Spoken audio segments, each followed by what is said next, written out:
Christian leaders, this is Pastor John Richards, and welcome to the Christian Leaders Book Club. Hey, Christian leaders, I'm Pastor Christopher J. Harris, and I'm your co-host, Christian Leaders Book Club.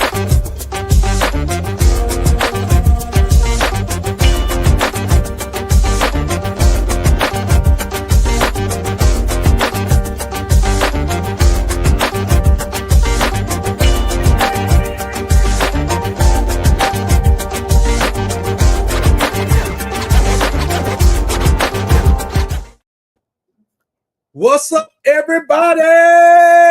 What up, what up, what up, what up? Happy September to everybody. It has been a fever pitch month. Man, month. Yeah, it's been a month, a year of a month. Man, it's been a fever pitch month, and we're so honored and thankful to be back with you all. This is going to be an interesting conversation today, to say the least, in light of not just the book that we're going to cover today, but also the context, the cultural environment that we're in. If I'm honest, I'll bring you all behind the scenes for a moment. I actually had to call Pastor John a week ago and say, hey, man, do we pivot? Do we adjust? And the more he and I talked and thought about it, the more we realized the Holy Spirit knew when we were laying out the order of the books, right, what was going to be taking place today. And it makes no sense in my estimation to deny that reality, to ignore that reality. And so here we are. And I'm going to put the image up, Pastor John. I'm going to put the image up, and we can go from there. So before I do that, anything you want to say, Pastor John, about any of this at all first? No, man, I think God's providence shows up everywhere, and I'm glad. After talking about it last week, it was kind of fresh last week. We were like, man, we're not sure if we want to do it, but it just feels like we definitely need to work through this text today. And I think it hopefully will be helpful for people and also help us to understand, because you and I talk about this all the time, like what goes on in the minds of folks when they think about issues like this and come to conclusions that are different from your own, and you're supposed to both be Christians, right? And so in order to do that, you have to go and read or listen to and understand what goes on in the mind. And is this a mind? So contextually, you and I, the last 2, maybe 3 months of the year, we kind of start putting our head together to think about the next year. So this is the second year that the book club has been in existence. 2025 is our second anniversary. We're already, you mentioned to me just a little bit ago, man, that time again, we got to start thinking about 2026. And so we meet, we pray, we talk, we brainstorm. Like last year, if I remember correctly, and you can correct me if I'm wrong, we started with maybe 35 books, something like that, with a list. And we sort of whittle those things down and end up lining up the list of books that we want to explore for the Christian Leaders Book Club. So as you see, January, we started out with 48 Days, which was a personal development book. We then moved to a book by John Hope Bryant, Up From Nothing. In March, we talked about Faith, Lisa Fields, When Faith Disappoints. The incredible book, The Soul Winning Church. Then we talked about healing leadership trauma. We had to pivot with Super Communicator, so we're going to pick that up a little bit later this year. Then we talked about the false white gospel, the invisible Jesus. And before this year started, we said that in September, we are going to do this book, Shepherds for Sale. Yep. We said in November of 2024, that in September of 2025, Yep. we would be doing this book, Shepherds for Sale. Now, Who knew? Who knew? Now, why am I emphasizing that point? Why am I making that point a big deal? We had no idea of what would be going on politically and socially in America. We had the murder of Charlie Kirk a few weeks ago. His memorial service was this past week. Yeah. And there have been all kinds of commentary, conversations, and books, maybe not books, but podcasts and interviews and blog posts and everything. Yeah. People have left churches. Staff have argued. Families have argued. The church is divided. And again, we had no idea. The Lord did not say to us prophetically, here is what you need to be prepared for. We didn't know it was coming. But we picked this book in November of 2024 to talk about in September of 2025. Yep. Yep. I don't know what else to say other than the Lord knew. He knew. He knew, man. He knew. Yep. When you pull these lists together, man, you never know. Like, you cannot tell the future, but we know a God who can. So we're excited about being able just to have a conversation about this in light of what everybody experienced in the past week, month, past couple of months. So as you listen in today, audience, I don't want you all to feel like that this was us pivoting and like, oh, we're going to talk about this because it's a hot button issue. No, no. In fact, this book is 312 pages, 13 pages. No, I'm sorry. Let me speak truth to power. 319. I'm sorry. I keep turning. 319 pages. So we don't just run up and read a 319 page book arbitrarily. Nope. And I remember vividly, Pastor John, you and I having this discussion about including this book. And I was like, I don't know, man. I don't know, bro. Because I had already read like some summaries of the book and read up on the author, hadn't read the book yet. And you hadn't read the book either at that point. And we both were saying, well, you know, we want to represent for people the importance of reading books that you may disagree with. Yep. So talk a little bit about that. I want to be able to be an example of that, right?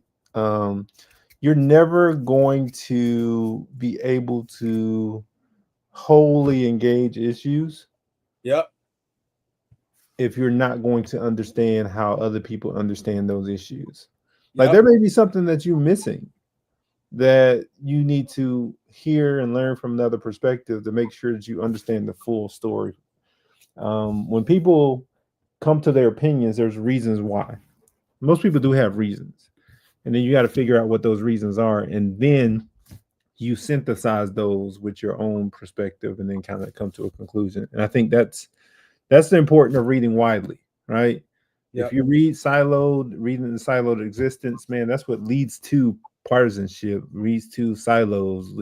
And as believers, we're supposed to be people who are both deep and wide and read wide. Yeah. So let me make a confession to say that I authentically came to this book with an open mind. I authentically came to this book saying, you know, there's the potential that I'm going to come into this book and be able to learn something that maybe I didn't know, or be exposed to a perspective that I was not previously aware of. And I was highly disappointed. Yeah. Highly disappointed. Yeah. So let's start here, because those of you that are watching and listening, today we're talking about the book Shepherds for Sale. Let me put it back on the screen for you. And again, this book was identified as a book that we were going to read in November of 2024. We said that September 2025, we will be reading this book. And so here we are. So Pastor John, as we always do, we generally start the conversation or somewhere at the top of our conversation and ask, who do we think the target audience was or is for this book? Don't laugh, man. Don't laugh. Don't laugh. The target audience for this book are white conservative evangelicals. I am 100% sure that that is the target audience for this particular book. When she set out to write it, I believe so. I think the subtitle of the book helps to reveal. Yeah. Subtitle, chapter titles, all the titles. Yeah, helps to reveal. Yeah, helps to reveal how evangelical leaders traded the truth for a leftist agenda. Shepherds for sale. How evangelical leaders traded the truth for a leftist agenda. I agree with you. I think that she was, targeting evangelical leaders, evangelical influencers. And interestingly enough, Pastor John, as a reader, we very often, we practice these disciplines, but sometimes we don't always explain it. When I'm looking at a book, of course, I will go in and I'll read the opening spine, right? Fortunately, Amazon gives us the opportunity now to get a summary of the book description. I go and I read the bio of the author, on the back spine. I will very often go in and read, the introduction, or at least the preview of the book. But you know what else I also do? I want to see what other people are saying. Who are the people who endorses it that have endorsed it? Yeah. Which gives me a minute actually to pause. So when you look at this list, you got. Do you have your physical book there with you? I always do Kindle. All right. 99% of the time. Okay. So we've got John MacArthur, passed away in the last few months. You've got Ben Shapiro. You've got Molly Hemingway. Guess who the next name is? Who is it? Vadi Bakum. Oh, wow. Wow. Who passed away yesterday. Yeah. Definitely. Condolences to his family, man. I know Vodi's family. I know his daughter, son-in-law. And I know he was in Africa for a bit. And Vodi, one of the things about Vodi Bakum, I'm sorry to go on a tangent here, but I just want to make sure that. So one of the things about him is that he was someone who helped reshape thinking around family. Yeah. Family matters. I think he wrote a book called Family Driven Values of Family Driven Faith or something to that effect. Homeschooled his kids, kind of help people think through homeschooling. And so you cannot take away that aspect of his life and his impact on other folks. But there are other things that you disagree with somebody on, right? And there are things I disagreed with him on around race and justice, things that began to crop up in the aftermath of Michael Brown and others. So, those are things that you're gonna have to work through with brothers and sisters in Christ. Never wanted anybody to hear about anybody dying that young at 53. Wanted to be able to live long, full lives, man. So definitely condolences to him and his family. Yeah, condolences to his wife, to his children, to his church, and those that maybe even those that he spiritually covered. So definitely going to lift that up. What did the book get right? Let's jump there. What did Miss Basham get right? Very little. But here's what she did get right. She identified issues that are important for her tribe and helped give them language. And I didn't tell you this before when we talked about this a little bit, and this is something that I'm thinking about now. Help give them the language that they need to defend the position that they've always held. So she confirmed what they were already thinking with what appear to be facts, but are non-contextualized quotes and articles that will help people stand firm in their position, even though it might not be supported by the evidence that she has over 100 endnotes, Pastor Christopher, which in a book you're like, oh, this is great. But then you look at the endnotes and you're like, why is this some obscure right conservative publication? Like, do you not have objective sources that you're using? So yeah, that's just my thing. I think what she got right is that she's emboldened the people that she's writing to dig in more on the topics. But she didn't give them language. They already had the language that she provides. Yeah, but she gives them quote unquote evidence to support the language. I don't even think she gave them evidence. I know that she didn't, but they think that she did. Oh man, Russ Moore said this. Tim Keller said that. I knew it. Ed Stetzer said that. I knew it. I think there's two things that the book gets right. What are your two things? I think number one, she raises a conversation that needs to be had. Yes. I think she raises a conversation that absolutely needs to be had. The influence of the church, of the pulpit, of influences, et cetera, that always has to be looked at. I think the second thing, which leads from the first thing, is that the premise of her book, the base of her book is that the pulpit has been impacted, and she says, or tries to justify, that there literally is a financial movement to support the indoctrination of a leftist agenda, or in her words, leftist agenda, into the church, especially the evangelical church. Okay. So I agree with her in the sense that the pulpit has, in many cases in America, been influenced by politics and money. I disagree with her in that it has only been a leftist agenda. I think that the pulpit in America has been impacted by both agendas. That's what we don't want to talk about. Which then leads into what the book gets wrong. Pastor Christopher, that's the thing. When I look at the title, I was like, there could be a companion book written with the same title, but just says right and not left. Yes. You can have it on both sides, but what she's saying is there is no middle. And she said that over and over again in the book. Like, what they're thinking is middle is actually progressive, which means you're on the deep end of right if you don't think that there's no middle. Because guess who's standing up in the middle like, what is wrong with y'all?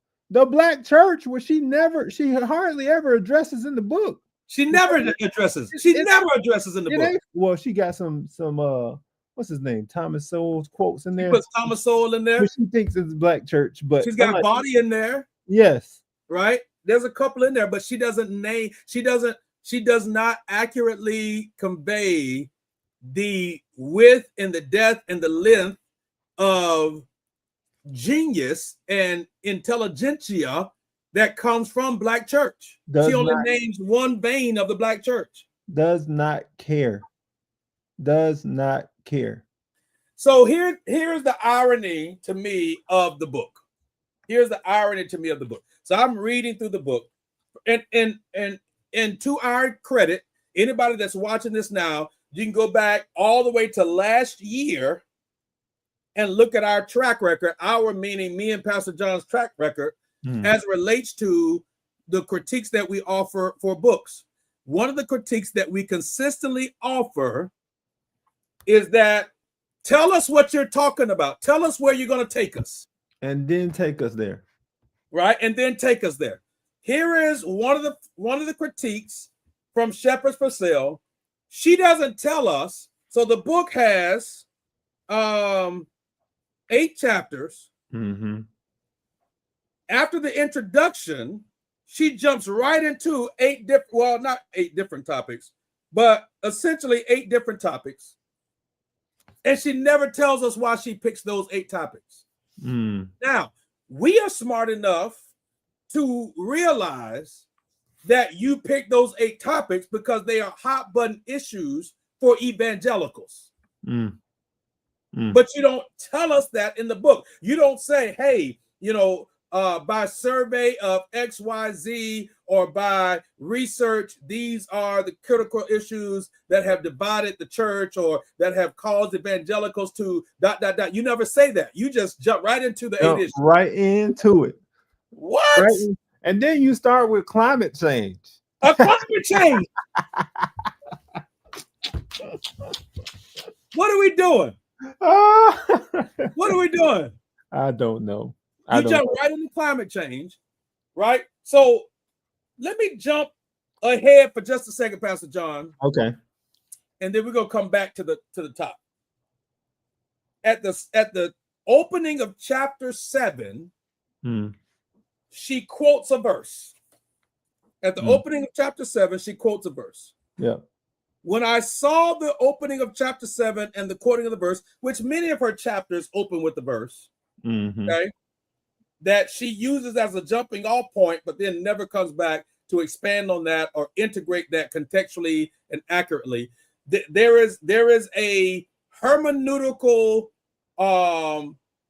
murder that takes place through this book, where she commits eisegesis, not exegesis. Okay, all of my evangelical friends that may watch this, you already know what that means.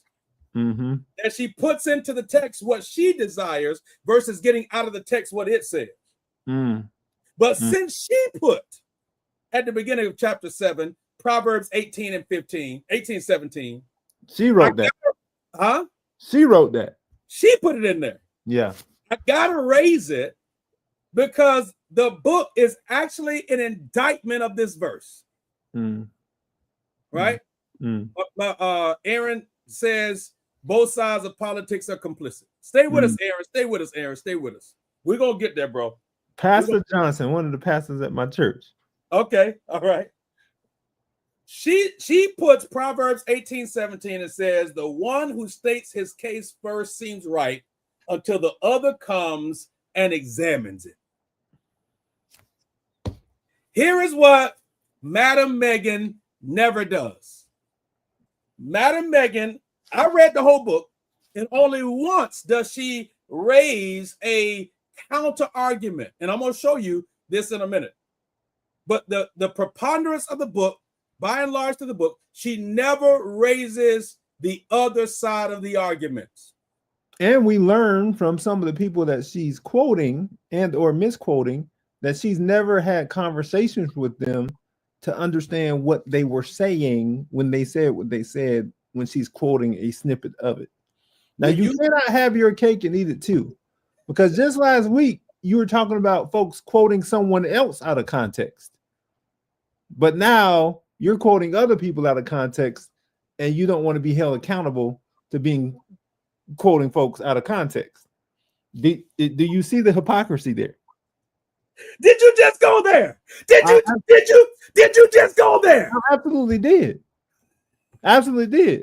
Because all these Charlie Kirk videos that y'all telling me are being quoted out of context. Go ahead and turn around, Pastor Christopher, because I don't care. Now you're quoting all these Christian leaders out of context and never have a conversation with them. I think that is as problematic as what you're saying about people quoting videos of someone who's talking disparagingly about certain people groups. But that's just me. All right, I'm gonna leave that alone, Pastor Christopher. Can we do this review of this book, man?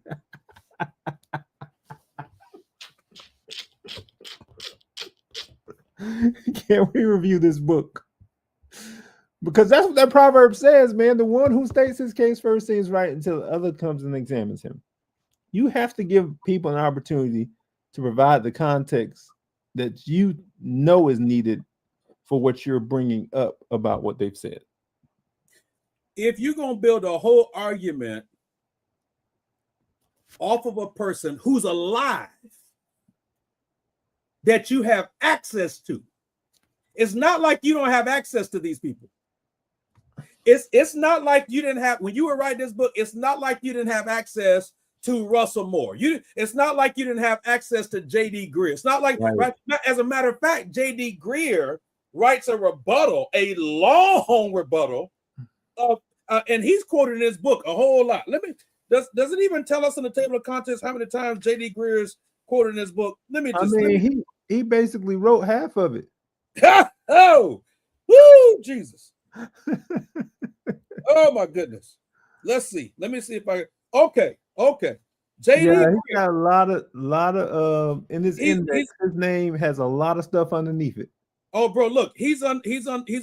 Let's see, that's 25, 20. So he's on page 26, 41, 48 through 49, 132, 219, page 104, page 126, 127, 128, 149, page 142, 143, page 145, 146, 147, page 227, 125, page 171 to 172, page 242, page 227, page 125 to 126, page 127, page 146, 147, 227, 149, 188, page 82, 89. If you're going to quote somebody that many times who's alive, you have a ethical and literary responsibility to call the person and say, here is what my story found out. What do you have to say about it? Right. J.D. Greer, whom you've interviewed, comes out and says, my office has no record of you calling and asking our opinion before Shepherds for Sale went to print. You only reached out and said you wanted to talk generally about evangelicalism, and never we reached back out to you. You never followed up. The editor for Broadside Books either A, didn't care about that side, or B, wanted to push a clear message and agenda. Yeah, because I never heard no Broadside Books anyway. I'm gonna tell you this: if I got an issue that I'm raising, and I'm on a platform that on a podcast or otherwise that I know is divisive, I'm bringing everybody to the table. No, listen. Let me tell you something about Broadside Books. Okay.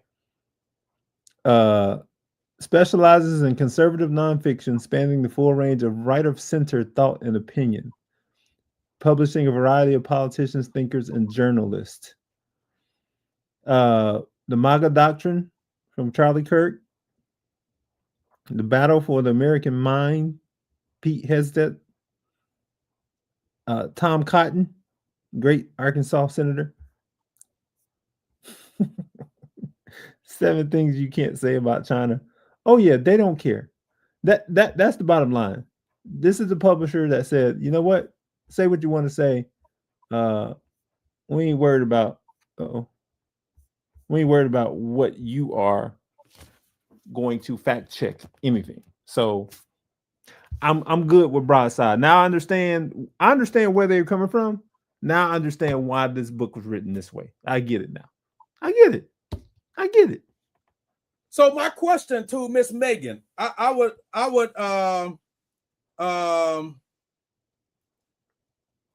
ask, why not a balanced indictment? Why not acknowledge or say, hey,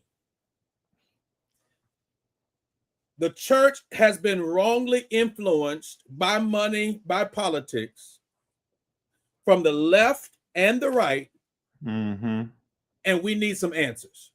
Right. Here's the second issue that I have. The second issue that I have is this. When you push back against certain things, you have to offer an alternative or a solution. The book offers no solutions. Yep. Is she a reporter or is she an advocate?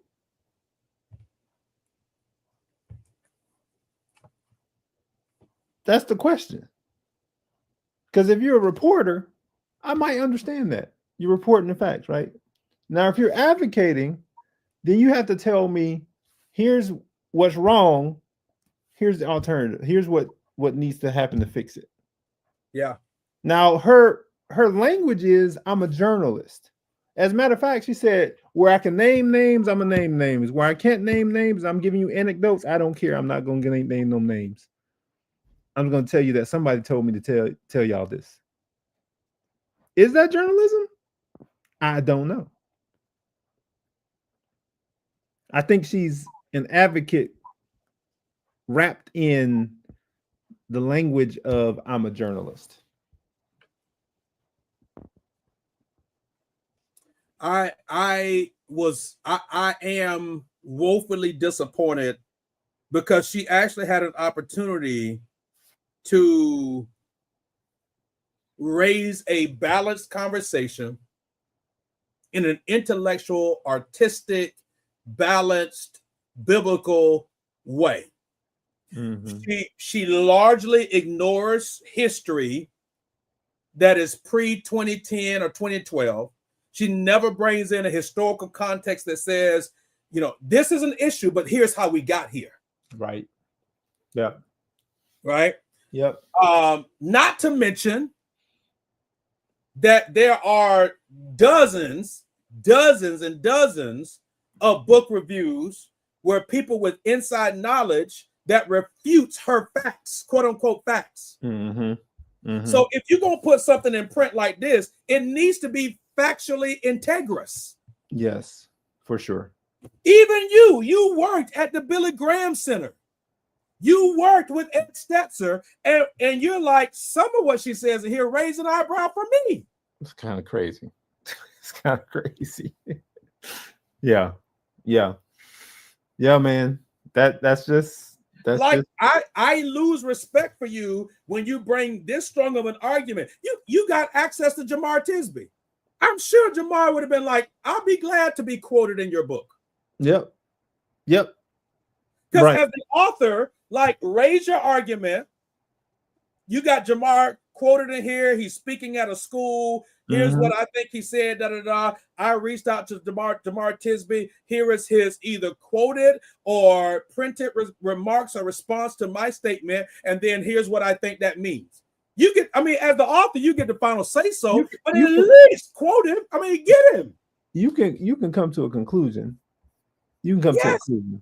So we're Andre, we are talking about the book club book for this month, which is Shepherds for Sale, written by Megan Basham. She's a writer for the Daily Wire. She's a conservative writer who argues that the left agenda has stolen preachers and pastors out of the pulpit and allowed them to adopt the agenda of the left. Why did we choose this book? Because not necessarily that we agree with the book, but we always want to have conversation partners with folks who we might not necessarily agree with. So we're kind of trying to model what it is that we want others to do, which is to read widely. So the book is called Shepherds for Sale. Andre, thanks for the reminder that people kind of jump on and jump in while we're talking in the middle. We all the way in, but this is our book club gathering. We do it every month, Andre. So thanks for chiming in. Welcome to the Christian Leaders Book Club. Welcome to the Christian Leaders Book Club. You see here, this is a list of books that we are going through this year. We've gone through the top row already, minus Super Communicators. We're going to do that later this year. We had to make a pivot. And then now we've done the False White Gospel. We've done Invisible Jesus. Now we're doing Shepherds for Sale. And our aim, we're not just offering books as, oh yeah, this is amazing. All these books are hitting it all. No, some of the books we've disagreed with certain things in it, right? Or talked about, offered a critique. I'm a fan, for example, of Lisa Fields. John is a fan of Lisa Fields, but we offer some critique on that book. Yep. Right. So this is not misguided subjective critique. I'm saying that Miss Megan completely misses it because her book is one-sided. Yeah. She offers no solutions. She offers no historical perspective that is accurate and balanced. She has an opportunity to include quote, like my respect level for her would have been like this, Pastor John, if she had said, here is a transcript of an interview that I have with J.D. Greer, right, responding to what I say in the book. Yep. J.D. even says, I would have met with her. I would have had a conversation with her. Even though I know that she might have twisted what I said, I still would have had a conversation with her. You quote this man 30-something times, at the very least, talk to him. He's the president of the organization that, one, you're a part of. You're part of the Southern Baptist Convention. And two, he is the leader of the entire organization, and you have access to him. Conversation. I'm sure Russell Moore would have been like, I'll meet with her. Those are the two that she quotes the most. At least talk to them two. Like, you don't have to go talk to Jamar. You quoted him once. Fine. I understand that. Cool. Oh, she quoted him more than once. No, I have one. I see one in there. And you know what chapter that's in? The chapter on race. Yeah. Yeah. Yeah. He doesn't give the opportunity for the crew organization to respond. Yep. Right? She doesn't do that. I mean, the list goes on and on. So let me pause for just a second. There's two quotes in the book that I think when I read it, I was like, oh. On page 150, at the end of the chapter on race, in the physical book, it's page 150. I want to just read this. And I thought this was very interesting. Let me know when you get there. I'm here. Here's what she says. She says, the fact that white supremacist leaders like Nick Fuentes and Richard Spencer are attracting a large audience of young men is a legitimate crisis. First of all, to call them white nationalists, white supremacists, and then to acknowledge that it's a legitimate crisis. Right. In the middle of all of this, I was like, okay. Right. Like acknowledging it. Right? Because the target audience for this book would not call those two names white supremacist. Would not. They would not say that it's supremacist. And the second thing they wouldn't do, this audience would not say that it's a legitimate crisis. Yep.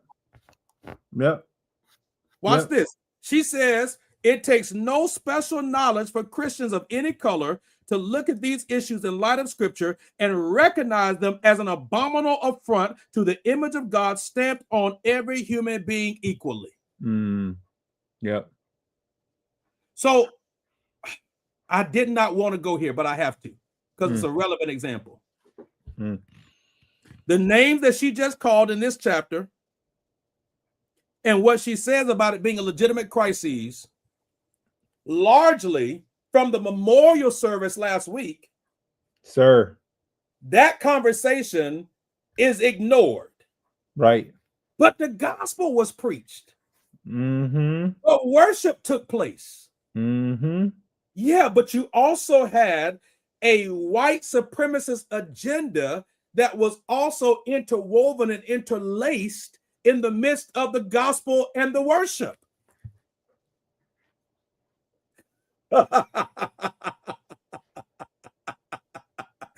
You're giving me some of my own medicine.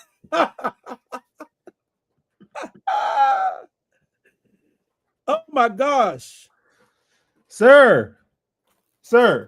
And then look at who is in the building. If this is a picture of heaven, where are we at? Don't say Ben Carson either. Don't say Ben Carson either.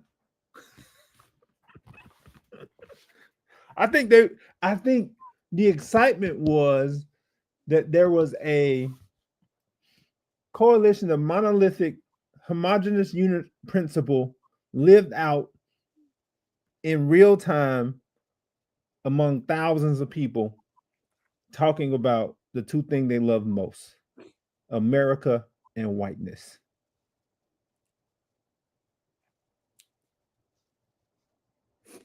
With a sprinkling of what they call the gospel. Look at Pastor Christopher and Ben Carson. I'm sorry I talked about your guy, man. You didn't. I'm showing you this picture because I had an opportunity to sit on a 4-hour flight right next to him. Oh, wow. Okay. What did you talk about? Cannot deny the level of intellectual stamina. Oh, for sure. That conversation elicited. Yeah. Yeah. I can understand, I'm sure. But I went there, right? I asked him some hard questions, right? I'm pretty sure you did. Oh. I said, listen, sir, I don't want to ruin your flight. We got 4 hours. We got to be on this plane. If you don't want to talk, I won't say another word. I'll put my headphones on and we will keep it moving.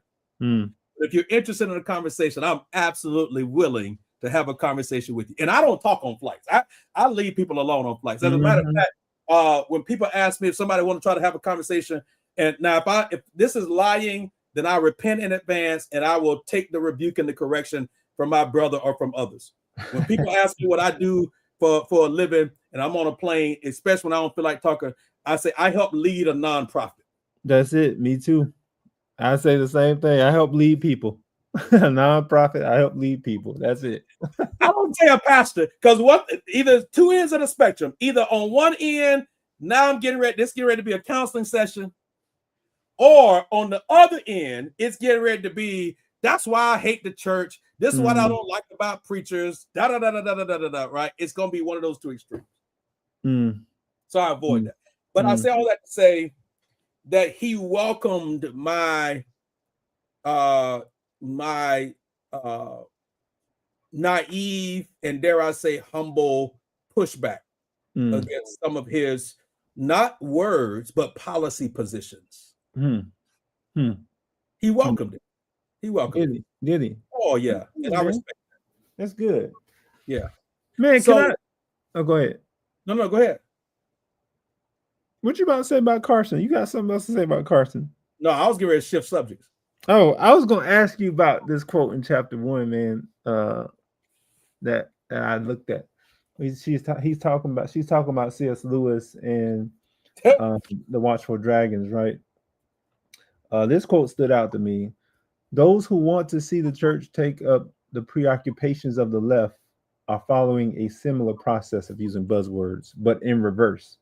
They bring the secular into the sacred by disguising it with Christianese terminology. And I'm sitting here like, it goes back to your quote from chapter 7. Bruh, you if you just substitute the word right there, it's the same exact thing. You're using the terminology because what nation would use what we use as a nation and it not be seen as idolatry? But you wrap it in Christianese terminology. So I'm you're sit back and eat a snack while you talk. So you're saying the left wants the church to be preoccupied with this terminology, but now you on the right, you're wanting people to be preoccupied with this terminology. Manifest destiny. God bless America.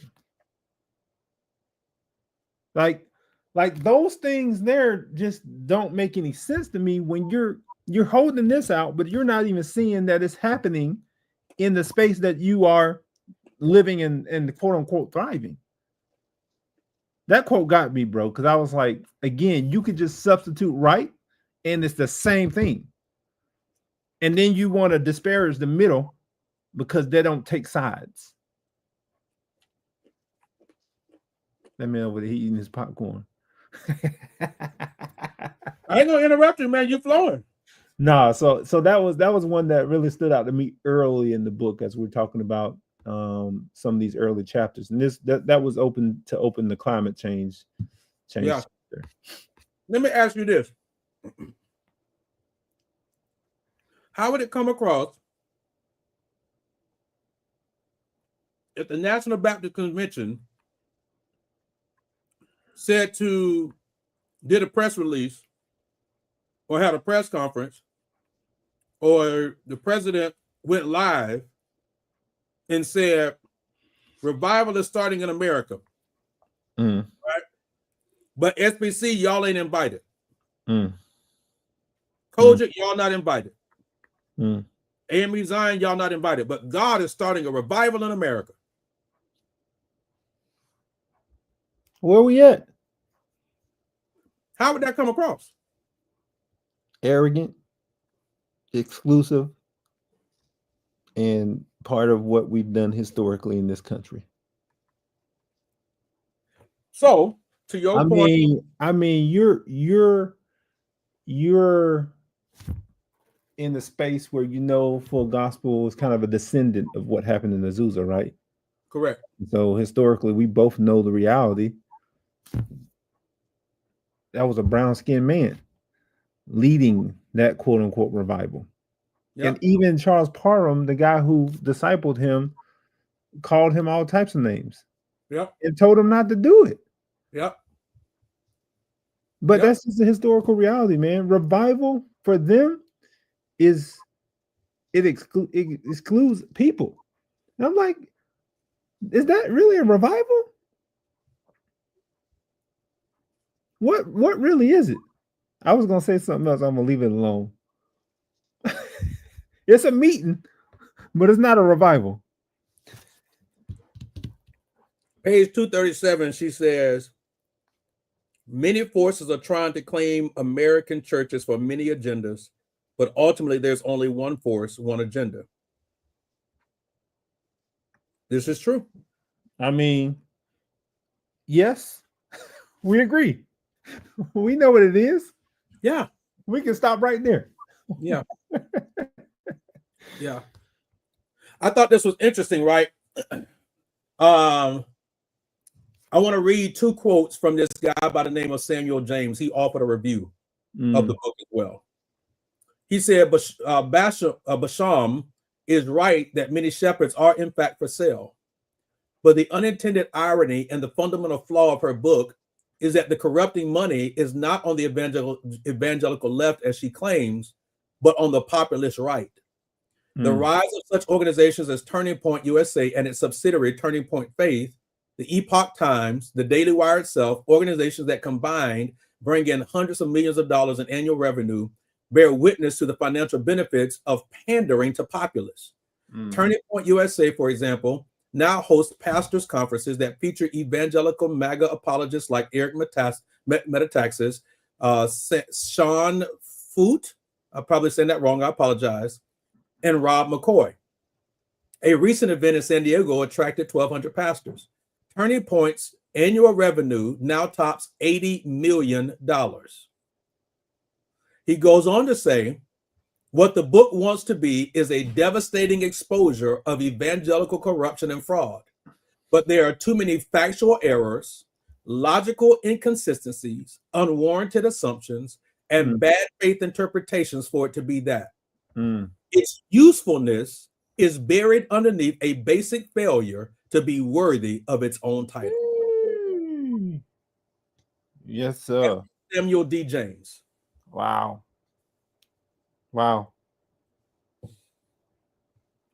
So here's the thing that I have that's problematic. If you're gonna call yourself a journalist and you talk about all these foundations, right? You're talking about George Soros and others, man. Think about the fact that what you're talking about is also happening in your context as well. The Heritage Foundation, hundreds of millions of dollars that are going to different movements within conservatism, right? Yeah. And so So the same funding you're talking about that's happening on this side, and the picture in the book is the puppet, right? You gotta Yep. wonder. Yep. You gotta wonder if there's Yep. some puppeteering going on in conservative evangelicalism when it comes to political candidates. Yep. Because now the moral compass that I had prior talking about political candidates goes out the door with candidates who do not meet the moral standard that previous candidates had to meet for me to vote for them. Yep. Yep. And so the same compromise you're talking about over here is a compromise that's happening on this side, yet you ignore it because you want to point out the speck in your brother's eye. I also am concerned at her intellectual laziness of interweaving topics and phrases and ideas that should not be interwoven and convoluted together. Right. Right. Yep. For the most part, I don't know of any African American pastors personally who intentionally said, I am going to interject CRT into my preaching over the next 10 to 15 years to indoctrinate my people. Right. Right. I personally don't know any. Right. Yep. I'm not saying that they don't exist. I'm saying I personally don't know any. Mm-hmm. Right. Conversations around abortion, conversations around sexuality have been lumped in together with issues around racial justice, and all termed as woke and wokeism. Right. That's intellectually lazy. Yep. And so for that reason, and what we've already also stated, not just because I disagree with the elements of the book, but what was presented, I give the book an F. Is there lower than an F? Incomplete. I like that. I want her to be held back another grade. So everybody else passes. I want her to be held. Wow. Wow. Wow. Let me say, because I know how the algorithm can work. Miss Megan, if you happen to see this, I would gladly welcome you to this platform. I will be excited to have a conversation with you. Pastor John and I would love to have you come and share as a rebuttal. I know your platform is way bigger than ours. You have way many more followers and influence than we have. But I would love to welcome you to this platform and defend yourself and this decaffeinated intellectual coffee. This weak exercise in eisegetical engagement and this imbalanced investigative report that you put together that's worth 300 pages. Wow. That man said decaffeinated coffee. Bruh. Well, Miss Megan, that's on you. You want to have a conversation, we'd love to. Don't anticipate that we will. But at the very least, here's the thing though, Pastor Christopher. At the very least, we read it. I read it. We put it on our book list. We decided we're going to read the book so that we could hear a perspective that we might not necessarily share. And that's one of the things that we want to lead by example, and then provide her maybe with a framework to say, you know what, maybe you should go and talk with have a conversation with Russell Moore or with J.D. Greer or with Jamar, and actually understand their perspective before making ad hominem attacks. Like you just add an extra content to their quote by saying stuff about them personally that adds adds nothing to the quote besides having people disparage who they are as a person first, and then you pull the quote out. Don't do that. That's not journalism. That's not journalism. Journalism is helping people, informing people of what is going on in today's culture and society in a way that helps them process it. And when you're doing that in a way that's very skewed, then it's not good journalism. It just isn't. Yeah, when I'm forgetting his name right now, but the author of the Case for Faith, Case for Jesus, Case for Easter. Oh, you're talking about the lawyer, Lee Strobel. Lee Strobel. Yeah. He's a reporter. He was a reporter. Yep. Yeah. When he wrote the book, The Case for Faith, Pastor John, he presents the arguments that he was initially believing. Yep. And operating from before he then presents the arguments for Jesus. Yep. In the book. Yep. Yep. So you can go research it and listen to it for yourself. He doesn't start just with his argument. He starts with all the arguments and then says, here's why I chose Jesus. And then sits down with people to have conversations about the topics that he has questions about and ask the tough questions in those conversations and reports on them. Indeed. That's journalism. Indeed. That's reporting. Indeed. That's the problem, Pastor Christopher. We got too many website journalists that are more like pundits than journalists. I want my money back. I'm sorry, man. Ain't no refunds. I want my money back. Go on and put it up on that shelf behind you, man, so people can ask you about it. No, it's going to be a door stopper. It's going to hold up the corner of the table. Yeah. What we got next month, Pastor John? Tony Campolo, who yes, sir. Recently passed away, man. He wrote a book called Speaking My Mind. If you don't know Tony Campolo, then you are going to get to know him through our conversation. We want to encourage you to pick up the book. We're going to have an amazing time having a conversation about Brother Tony, who was a sociologist, Baptist preacher. He appeared on various programs, Colbert Report, Charlie Rose Show, Larry King Live. I mean, he's been somebody who's been kind of a social activist, social conversation person in evangelicalism, and has helped people process a lot over the years. So looking forward to reading this book and going through it with you, man. And he would intentionally go on platforms where he might have been challenged. Yep, absolutely. Yep.